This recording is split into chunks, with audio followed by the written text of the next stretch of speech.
Ce matin, nous allons encore continuer avec le thème de pardon du péché. Nous allons continuer dans ce thème et nous allons voir,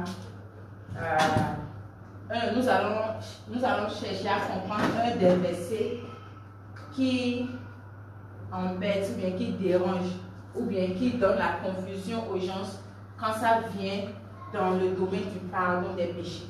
Quand nous disons aux gens que le pardon des péchés est éternel, mais il y a quelques versets qui viennent et qui peuvent sembler dire le contraire, mais ça ne dit pas le contraire. Donc ce matin, nous allons voir un de ces versets-là. Nous allons voir le livre de Jean, chapitre 15.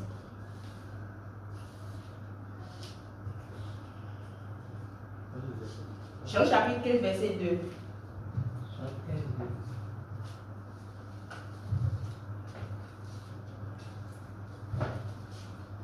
Jean chapitre 15, verset 2. Tous les sarments en moi qui ne portent pas de fruits, il les coupe. Et tous ceux qui en portent, il les purifie afin qu'ils produisent un fruit encore plus abondant. Alléluia. Alléluia. Voilà un des versets qui vient pour dire que non, mais regarde ce qui a été dit ici. Et vous dites que quand tu es sauvé, et vous dites que quand tu es sauvé, tu ne peux plus aller en enfer. Tu ne peux plus perdre le salut. Tu ne peux plus être éloigné de Dieu. Mais voilà ce que le verset dit. Comment est-ce que vous pouvez expliquer cela? Le verset, le mot qui trouve dans le verset et qui porte confusion aux gens, c'est le verbe couper. Le verbe couper, on dit tous les sarments en moi qui ne portent pas de fruits, il les coupe. Donc c'est ce verbe qui porte confusion au peuple de Dieu. C'est ce verbe qui est placé dans cette phrase qui porte confusion et fait croire aux gens que ce qu'on est en train de dire, c'est que tu seras coupé hors de Dieu, tu seras coupé, tu iras en enfer, tu seras coupé, tu iras hors de Dieu. Alléluia. Amen. Mais ne pouvons pas prendre ce verset comme ça pour l'expliquer. Nous ne pouvons pas prendre le verset et dire que nous allons expliquer le verset, sachant bien que la Bible, c'est une continuité. La Bible, c'est une continuité. Il y a pas, lorsque Jean a envoyé la lettre, il n'a pas dit ça c'est le verset 2, ça c'est le verset 5. Non, il n'a pas dit cela. Mais il a envoyé une lettre. C'est lettre même. C'est Jésus qui est en train de parler. Voilà.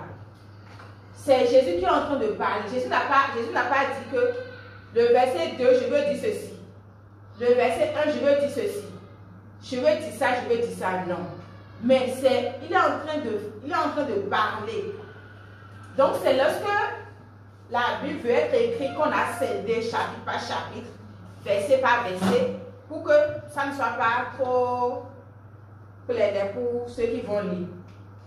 Donc nous allons voir là où ce qu'il a dit avant de dire ça. Donc ce qui va nous amener dans le chapitre 14, parce que ça c'est déjà le verset 2. Donc on ira dans le chapitre précédent pour pouvoir voir un peu ce sur quoi il est en train de parler jusqu'à venir à ce niveau. Alléluia. Amen. Jean chapitre 14, s'il vous plaît.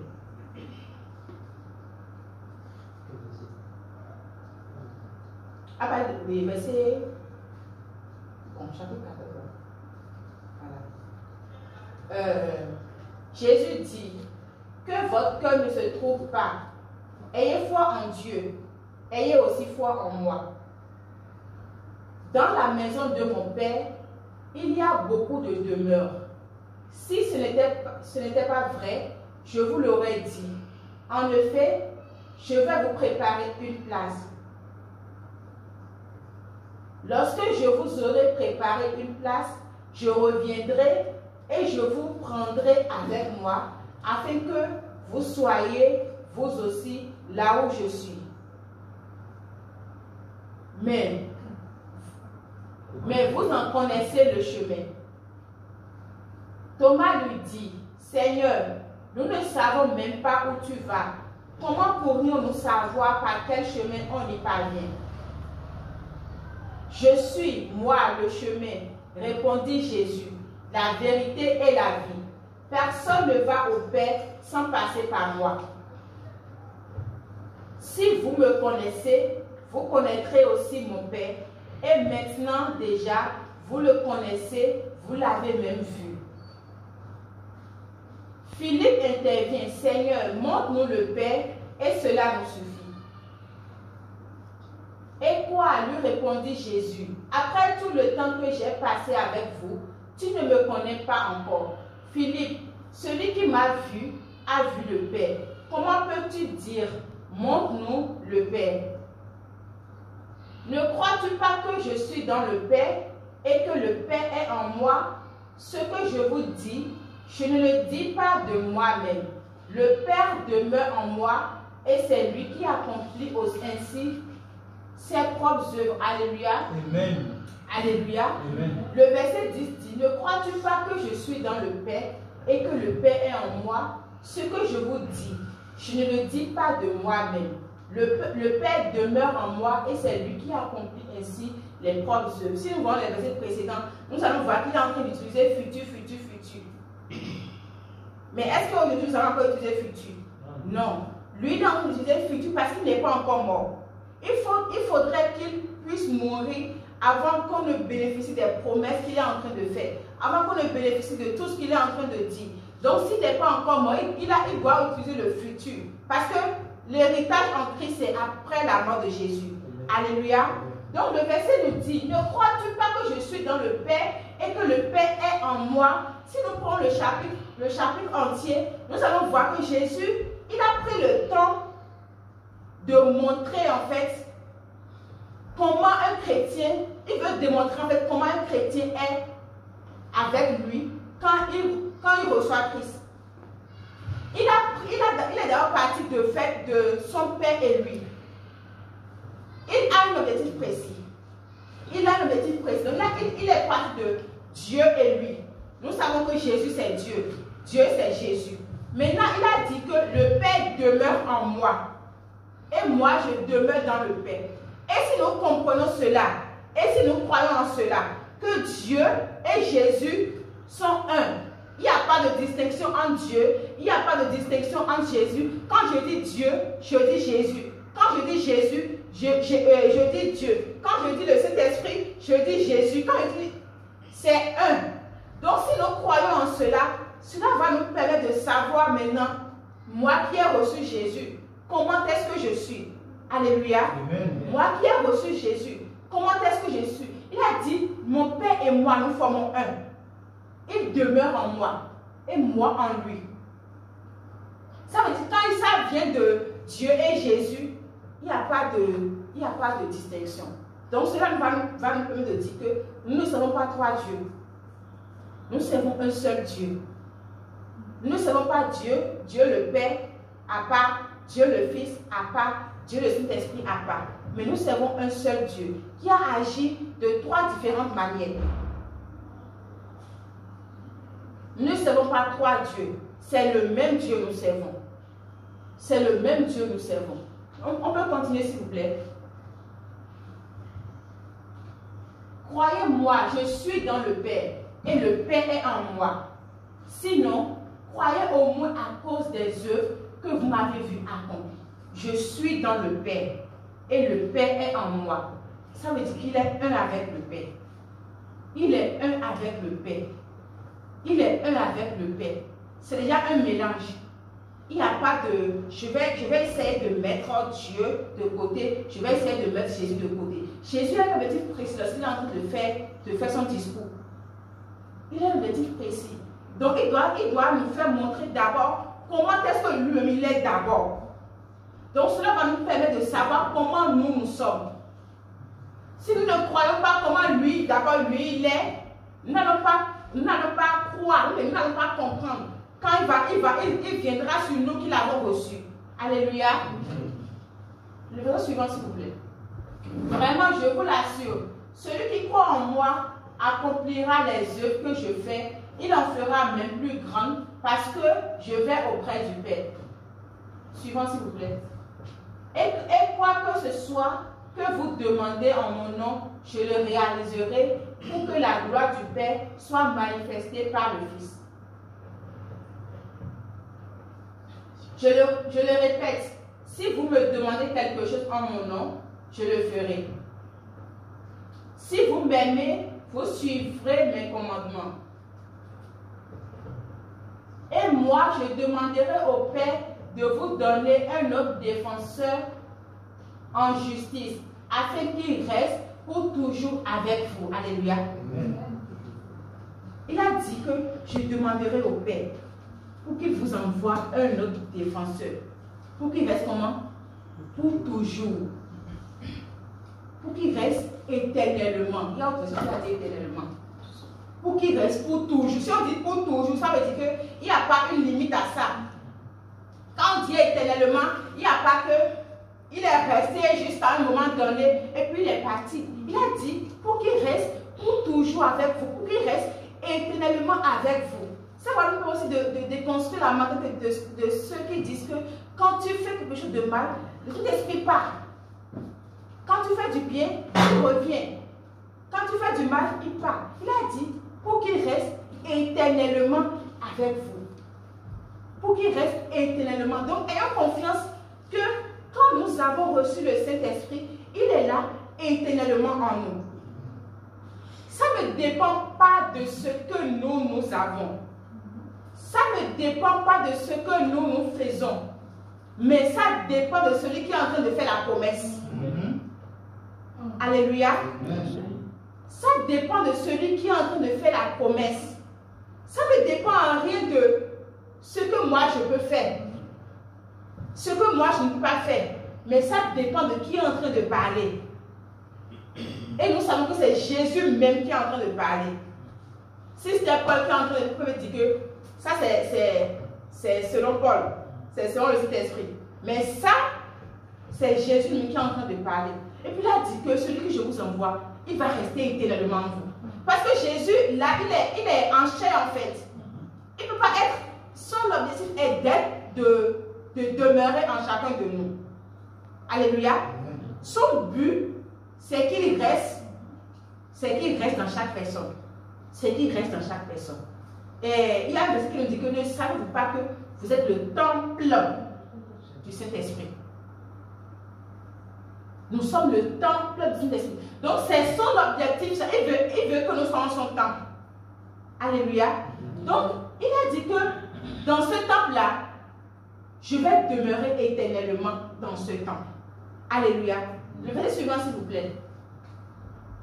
C'est l'esprit de vérité, celui que le monde est incapable de recevoir parce qu'il ne le voit pas et ne le connaît pas. Quant à vous, vous le connaissez, car il demeure auprès de vous et il sera en vous. Il demeure auprès de vous et il sera en vous. C'est il sera en vous là qui est son but spécifique. Il est auprès, oui, Jésus est bien auprès d'eux, mais demeurer en eux là.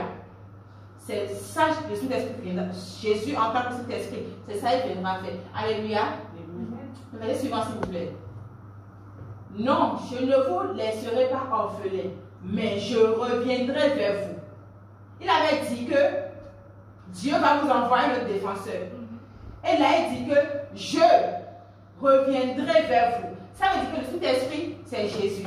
Il n'y a pas une différence entre Jésus et le Saint-Esprit. On peut continuer, s'il vous plaît. Sous peu, le monde ne me verra plus, mais vous me verrez, parce que je vis et que vous aussi, vous vivrez. Parce que je vis et que vous aussi, vous vivrez. Vous allez voir que les promesses que Jésus est en train de faire, ce n'est pas nous, mais c'est lui. Il a dit parce que moi je vis, vous vivrez aussi. Alléluia. On peut continuer, s'il vous plaît. Quand ce jour viendra, vous connaîtrez que je suis en mon Père. Vous saurez aussi que vous êtes en moi et que moi je suis en vous. Alléluia. Amen. Quand ce jour viendra, vous connaîtrez que je suis en mon Père. Vous êtes en moi. Moi je suis en vous. Qui est en train de comprendre quelque chose? Vous connaîtrez que je suis en mon Père. Il a démontré que le Père et lui, ils sont un. Maintenant, il ajoute que vous qui allez recevoir cette promesse-là, vous qui allez recevoir le Saint-Esprit, vous qui allez croire en cette promesse, vous serez maintenant un avec moi. Un avec moi. Donc ça veut dire qu'à ce niveau, il n'y a plus de différence. Si on prend épiscopat, il n'y a plus de différence entre épiscopat et Jésus.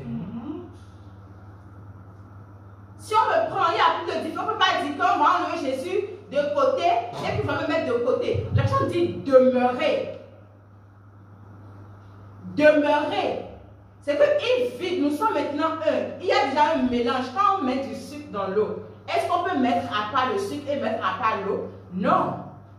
Il y a déjà un mélange. Il y a déjà un mélange. Donc ce mélange-là ne peut plus jamais être dissocié. Il dit que vous saurez que vous êtes en moi. Et moi en vous. Donc nous demeurons en lui. Verset suivant, s'il vous plaît. Celui qui m'aime est celui qui retient mes commandements et les applique. Mon Père aimera celui qui m'aime. Moi aussi je l'aimerai et je me ferai connaître à lui. Verset suivant, s'il vous plaît.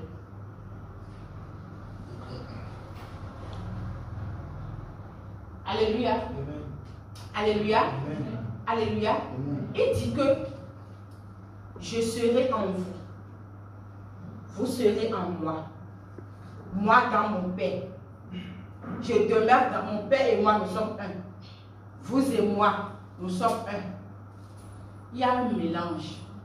Donc, quand nous recevons Christ, nous faisons un mélange. Nous sommes devenus un mélange avec Jésus. On ne peut plus dire l'esprit d'épiscopat à part, l'esprit de Jésus à part. Non. Mais il demeure maintenant en nous. Il demeure en nous. Il siège en nous. Il a pris notre esprit, il a changé notre esprit en son esprit. Notre esprit et son esprit sont devenus un. Alléluia. Il n'y a plus de dissociation.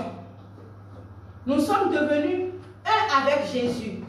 Nous sommes devenus un avec lui. Et quand nous sommes devenus un avec lui, et comme je l'avais dit, on ne peut plus venir pour dire que Jésus quitte et puis ce pas va là-bas. Non. Ce n'est plus logique. Parce que maintenant, avec Jésus, je suis un. Comme Jésus est un avec Dieu, je suis aussi un avec Jésus. De la même manière qu'on ne peut pas dissocier Dieu et Jésus, de cette même manière, on ne peut pas me dissocier de Jésus. Amen. Alléluia. Amen. On ne peut pas nous dissocier de Jésus. Parce que nous avons cru en lui. Et il a fait la promesse qu'il va demeurer éternellement en nous. Il a fait la promesse qu'il sera toujours en nous. Il a fait la promesse que nous serons en lui. Il a fait la promesse qu'il ne nous laissera pas orphelins. Il a fait la promesse que notre corps est devenu son temple. Il a fait la promesse que nous demeurons, nous sommes un avec lui. Il n'a pas regardé, il sait bien. Vous voyez, il a fait de parler aux disciples. Et il sait bien que dans quelques heures, là, Pierre va le nier. Il sait que dans quelques heures, Pierre va le nier. Malgré ça, il dit que je vais demeurer éternellement en vous. Il sait que dans quelques heures, Judas va le trahir. On peut dire que non, Judas, après il est mort et tout. Mais Pierre, il sait ça. Et malgré ça, il a prié pour lui. Il a prié pour lui. Il sait qu'il va me nier. Malgré ça, il a fait la promesse que je vais demeurer en vous. Donc ce n'est pas nous, mais c'est lui.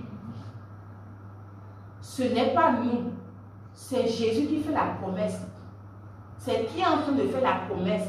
Si c'est nous, je ne pense pas. On ne peut pas tenir. Et s'il va nous regarder, il n'avait pas fait la promesse. Parce qu'il sait que l'homme dans la chair va toujours chuter. De la même manière que la première alliance a été une défaite. De cette même manière, s'il veut toujours bâtir sur l'homme pour pouvoir faire la promesse, ça va encore être de défaite. Alléluia. Donc il n'a pas regardé l'homme pour pouvoir faire la promesse qu'il va demeurer en nous. Et comprenons bien le mot demeurer. Comprenons bien ce qu'il a dit pour dire que je suis un avec Dieu. Dieu est un avec moi. vous êtes un avec moi. Je suis en vous, vous êtes en moi. Il y a déjà eu un mélange. Un mélange a déjà été effectué. Un mélange a déjà été effectué. Donc, sachant que si on dit demeurer, si je dis que demeurer en moi, c'est qu'il vit en nous. Il vit en nous. Il y a un verset qui nous dit que notre esprit est devenu un avec l'esprit de Dieu. Notre esprit est devenu un avec l'esprit de Dieu. Nous sommes devenus un avec l'esprit de Dieu. Pas notre chair, mais notre esprit. Parce que si nous recevons Christ, si nous croyons en sa mort, en sa résurrection, tout se passe en esprit. Nous sommes pardonnés en esprit. Nous sommes justifiés en esprit. Nous sommes purifiés en esprit. Il a pris la décision de le faire à notre place. Alléluia. Amen. Il a pris la décision de le faire. Il a pris la décision de nous pardonner. Il a pris la décision de demeurer en nous. Il a pris la décision de siéger en nous. Il a pris la décision de se faire un avec nous. Sachant bien qui est l'homme. Donc Dieu ne nous regarde pas pour prendre cette décision. Dieu ne nous regarde pas pour prendre cette décision. Dieu prend cette décision en fonction de sa nature, en fonction de qui il est, en fonction de ce qu'il peut faire, en fonction de son but spécifique. Alléluia. Alléluia. Est-ce qu'on peut finir rapidement ce chapitre pour qu'on puisse s'en donner? Jude, qu'il ne faut pas confondre avec Judas Iscariote, lui demande, Seigneur, pourquoi est-ce seulement à nous que tu veux te manifester et non au monde? Jésus lui répondit, si quelqu'un m'aime, il obéira à ma parole. Mon Père aussi l'aimera. Nous viendrons à lui et nous établirons notre demeure chez lui. Nous établirons notre demeure chez lui. Nous établirons notre demeure chez lui. Donc Jésus siège en la personne qui croit en Jésus. Qui croit en Jésus. Si nous croyons en Jésus, si on nous prêche la bonne nouvelle de Jésus, si on nous dit que Jésus nous a pardonné nos péchés et nous croyons en cela, Jésus demeure en nous. Il demeure en nous. Nous sommes devenus un avec lui. Alléluia. On ne peut plus jamais être séparés. Il faut qu'on ait dans la tête que quand je dis que Jésus demeure en moi, je suis déjà devenu un avec lui. Et on ne peut plus enlever Jésus de moi. Si on veut m'envoyer en enfer, donc je vais en enfer avec Jésus. Oui, parce qu'il est déjà là en moi. Mais on dit que je suis déjà un avec la personne. Ça veut dire que si je vais en enfer, je vais en enfer avec lui. Est-ce que Jésus peut aller en enfer? Non. Il est le contraire de l'enfer. Il est le contraire de l'enfer. Ça veut dire que Jésus en moi, je suis épargné de l'enfer. Jésus en moi, je suis épargné pour toujours de l'enfer. Parce que le contraire de l'enfer vit en moi. Et je suis devenu un avec. Si c'est même que Jésus demeure, si Jésus vient là, il y a une partie pour Jésus et il y a une partie pour moi. Je peux dire que quand mon moi là se manifeste, je peux aller. Mais on dit que la personne devient un avec moi. Il devient un avec moi. Alléluia. Le verset suivant, s'il vous plaît. Mais celui qui ne m'aime pas, ne met pas mes paroles en pratique. Or, cette parole que vous entendez ne vient pas de moi. C'est la parole même du Père qui m'a envoyé. C'est la parole. À cette parole, il avait dit d'obéir. Et il dit que la parole ne vient pas de nous. C'est quoi la parole?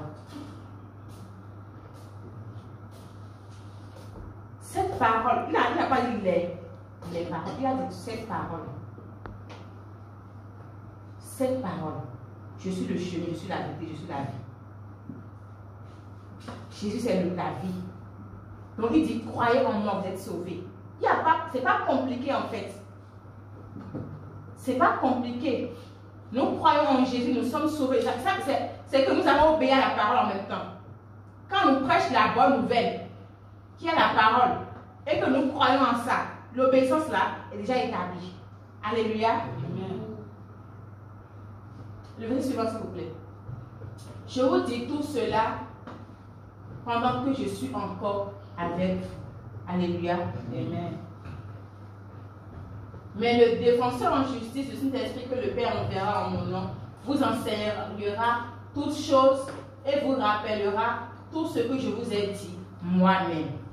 Alléluia. Amen. Le chapitre suivant, s'il vous plaît. Chapitre 15.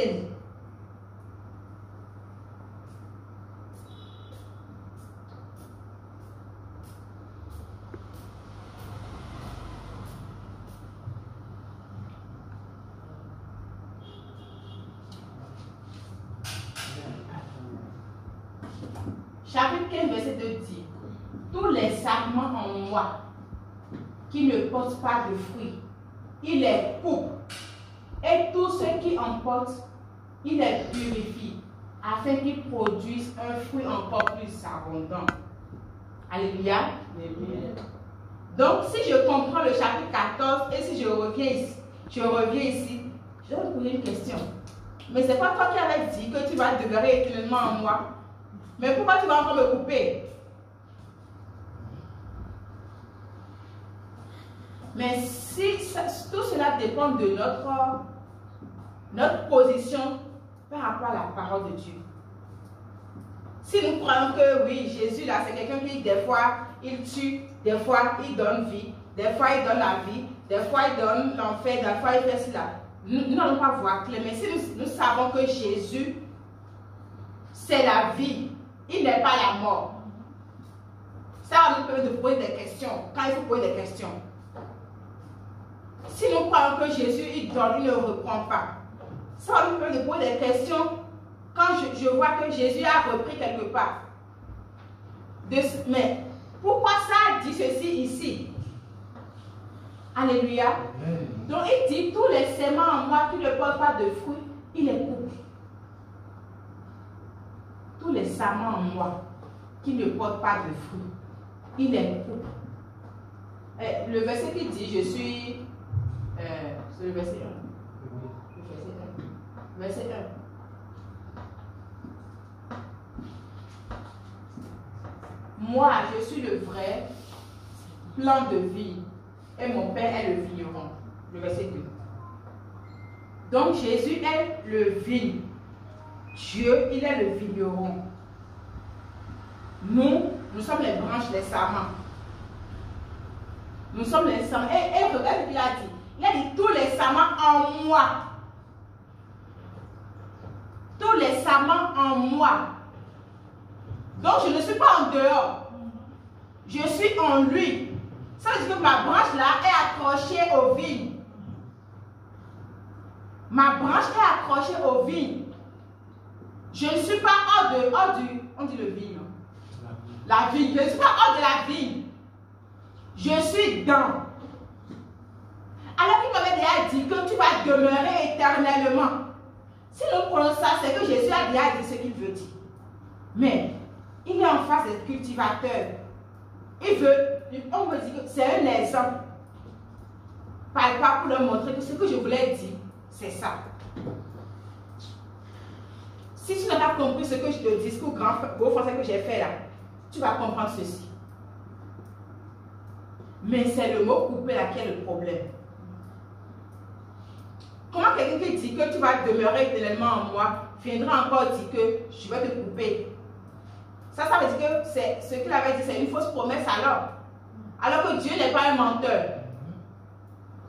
Il n'est pas un menteur. Toutes les promesses qu'il fait, il accomplit toujours. Donc s'il me dit qu'il va demeurer éternellement en moi, je dois alors dire que ce veut me couper là, il y a un souci.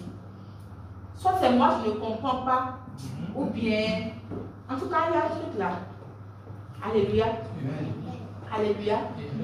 Donc, tous les séments en moi qui ne portent pas de fruits, il les coupe. Et tous ceux qui en portent, il les purifie afin qu'ils produisent un fruit encore plus abondant. Si nous allons dans la version grecque, nous allons voir que le verbe couper veut dire aïro, qui signifie tailler. Qui signifie tailler. Donc, Jésus n'est pas en train de dire que si tu as une branche accrochée à moi et que je ne vois pas les fruits, je vais te couper et te jeter. Il n'a même pas dit de jeter ici. Nous allons voir là où il a dit jeter. Il n'a même pas dit, il a juste dit couper et puis il s'est arrêté là. Et ce qui, l'esprit derrière le mot couper, ce n'est pas couper, enlever, non. Mais c'est tailler. Tailler, renchérir, renouveler. Si je dis que je vais chez le coiffeur pour me couper mes cheveux, est-ce que je vais forcément pour couper, raser toute la tête? Non. Peut-être que j'ai vu que ça a poussé un peu, puis je veux tailler ça, vous voyez. Donc, couper, il faut qu'on puisse comprendre chaque mot dans son contexte. Couper ici ne veut pas dire il y a une sensible. Ça ne veut pas dire d'enlever ça, quoi. Mais de renchérir ça. Parce qu'il a dit que c'est moi le vigneron. Les branches là, qu'est-ce qu'ils savent? Les branches ne savent rien. Mais c'est le vigneron qui doit tout faire pour que les branches donnent de fruits. Et déjà que la branche là est accrochée et à la vraie vie, il va toujours porter de fruits. Parce que la vie là, c'est la vie. C'est l'eau. C'est Jésus. Donc si tu es accroché à Jésus, tu vas toujours porter de fruits.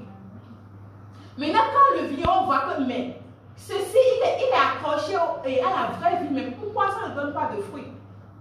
Donc, vous allez pas, pourquoi vous allez couper ça en même temps? Parce que vous voyez que ça ne donne pas de fruits? Non. Même si Papa Samuel était ici, il a dit que non, ça ne se fait pas comme ça. Ils vont entretenir. Si c'est un grain, ils vont ajouter un grain. S'ils vont encore arroser, ils vont arroser. S'ils vont arranger les contours, ils vont arranger. Mais parce que le truc ne donne pas de fruits, tu vas couper ça en même temps. C'est la honte au vigneron. C'est la honte au vigneron. Donc, quand la branche ne donne pas de fruits, ce n'est pas de le couper,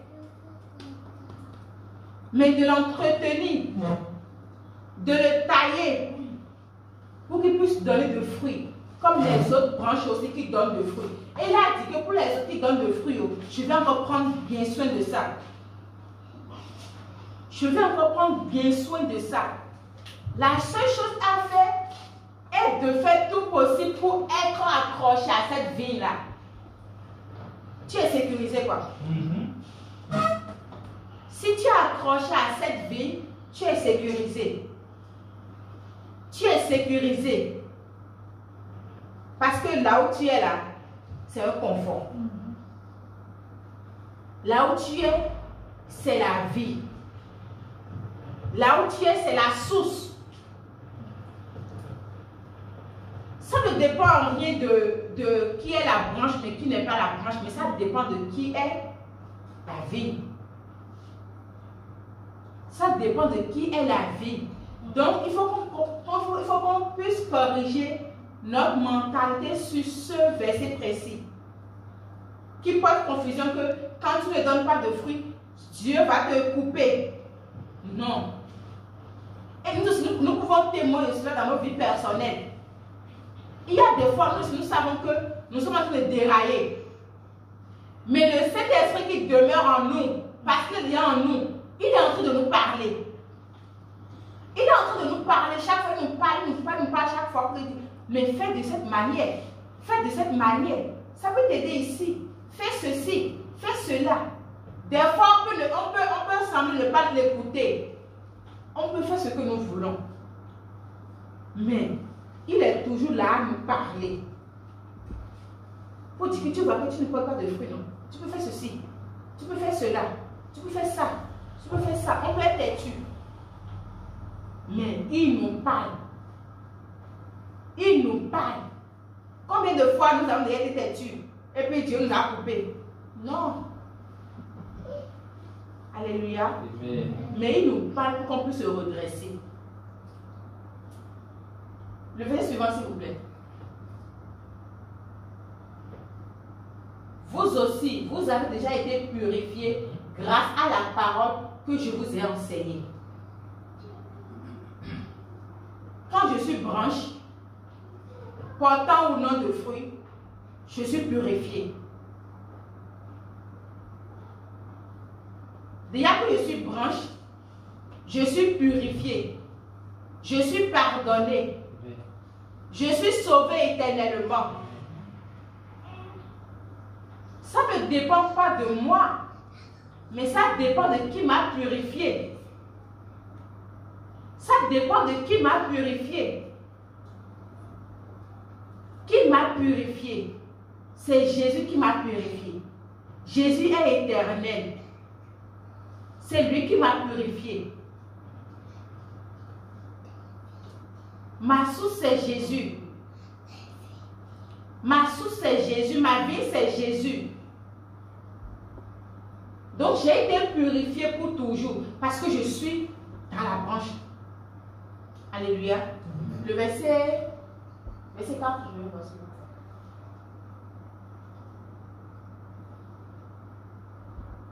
Demeurez en moi et moi je demeurerai en vous. Un sarment ne saurait porter du fruit tout seul sans demeurer attaché au sel. Il en est de même pour vous. Si vous ne demeurez pas en moi, vous ne pouvez porter aucun fruit. Un sarment ne saurait porter du fruit tout seul. Un sarment. Ça veut dire que si on prend le premier verset comme s'il nous coupe là, ça veut dire que plus jamais il ne peut plus porter de fruits. Et n'oubliez pas, ceux qui disent que c'est coupé, genre aller en enfer là, ils croient que quand je prie là, quand je prie, je peux revenir. Mais là, il dit que, genre, si tu es déjà coupé, tu ne peux plus jamais porter de fruits. Ça veut dire qu'il n'y a plus de retour en arrière pour toi. Il n'y a plus de retour en arrière pour toi. Donc ça témoigne encore que le verset 2 ne dit pas qu'on va en enfer. Qu'on va en enfer. Mais il prend soin de nous. Il prend soin de nous. Nous devons toujours rester. Pour porter de fruits, nous devons toujours demeurer. Demeurer en lui. Demeurer en lui. Nager dans sa parole. Nager dans la... Vivre dans la parole en fait. Vivre dans la parole. Et quand on dit porter de fruits, nous avons déjà l'Esprit de Dieu en nous. Et nous connaissons les fruits de l'Esprit. Nous ne pouvons pas, par notre propre force, porter ces fruits-là. Par notre force, nous ne pouvons pas être bons. Par notre force, nous ne pouvons pas pratiquer l'amour. Par notre force, nous ne pouvons rien faire de ces fruits de l'esprit-là. Mais si nous sommes attachés, si nous demeurons, nous allons porter ces fruits. Si nous demeurons en lui, nous allons porter ces fruits. Si nous renouvelons notre intelligence en tant que branche maintenant, en tant que branche, nous renouvelons notre pensée. Nous étudions la parole. Mais qui je suis? En tant que branche, ça c'est encore demeurer. Qui je suis? Maintenant, ma nouvelle identité, qui est-ce que Dieu dit que je suis? Qui est-ce que Dieu dit que je suis? Je suis amour. Je suis bon. Je suis la joie, je suis la justice. Je pratique ça. Il y a le verset 6 qui dit que pour pouvoir distinguer le verset 2, verset 6, je crois. Voilà, il dit, si quelqu'un ne demeure pas en moi, on le jette hors du vignoble. Si quelqu'un ne demeure pas en moi, ça c'est la catégorie de ceux qui ne demeurent pas, ceux qui ne croient pas. Il a fait une distinction nette. C'est la catégorie de ceux qui ne croient du tout pas en Jésus. Ils ne sont même pas branches en fait. Ils ne demeurent pas, ils ne sont pas sur la vigne. C'est eux qui sont hors, c'est eux qui sont hors, c'est eux qui sont jetés hors. Et c'est même pas que c'est lui qui va les jeter, mais eux, ils se sont jetés en fait. Parce que quelqu'un qui n'a pas reçu Jésus, il est déjà mort. Il est déjà mort. Il a choisi son chemin. C'est pour ça que la bonne nouvelle est en train d'être prêchée partout dans le monde. Pour que tous ceux qui sont en enfer puissent revenir à la vie. Alléluia. Donc ce verset nous montre que le verset 2 ne parle pas de ce que Jésus va enlever ceux qui demeurent déjà en lui. Ceux qui croient en lui, va les enlever pour les jeter. Non. Mais ceux qui sont jetés, là il a dit hors du vignoble. C'est ceux qui ne croient pas en Jésus. Alléluia. Amen. Alléluia. Amen. Alléluia. Amen. Nous qui croyons en Jésus, il demeure éternellement en nous. Amen. Il demeure éternellement en nous. Amen. Nos péchés sont éternellement pardonnés. Nous sommes éternellement sauvés. Nous sommes éternellement purifiés. Nous sommes éternellement justifiés. Ça ne dépend pas de nous, mais ça dépend de celui qui nous a purifiés. Ça dépend de celui qui a fait à notre place. Ça dépend de Jésus.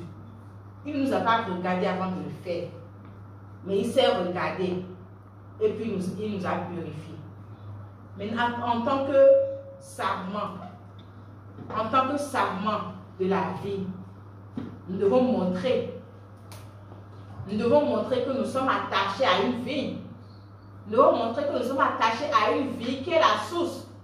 Nous devons montrer que nous sommes attachés à la vie. Parce que les gens nous regardent pour qu'ils puissent venir aussi vers la vie. Nous ne soyons pas de blocage. Donc les fruits qu'on doit porter, pas pour rester ou non dans la vie, mais il faut d'abord être dans la vie pour apporter des fruits. Donc nous devons essayer de porter des fruits parce que c'est le Seigneur qui nous aide à porter des fruits.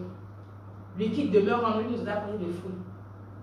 Donc étant branche de cette vie, étant croyant, étant enfant de Dieu,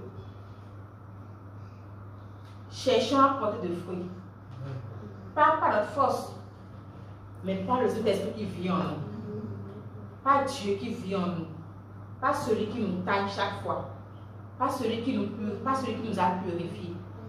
Pas celui qui nous guide, pas celui qui nous conseille. Et nous devons être conscients qu'il demeure en nous. Nous devons être conscients qu'il demeure toujours en nous. Il ne nous laisse jamais orphelins. Il est toujours là. Il est toujours là. Il demeure éternellement. Il demeure éternellement. Il demeure éternellement. Amen.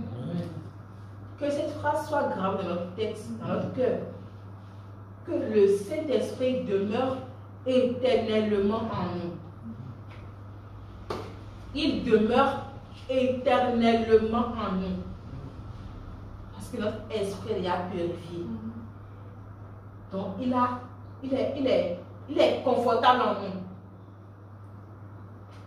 Notre esprit est purifié. Alléluia. Donc le verset 2 n'est pas en train de dire que Dieu va, si tu reçois Jésus et que tu ne fais pas les choses qui sont bonnes devant les hommes, tu iras en enfer. Non. Mais Dieu même qui est le vigneron là, lui va t'aider à t'améliorer. à t'améliorer, à donner de bons fruits, pour que les gens puissent être attirés par la vie. Alléluia. Amen.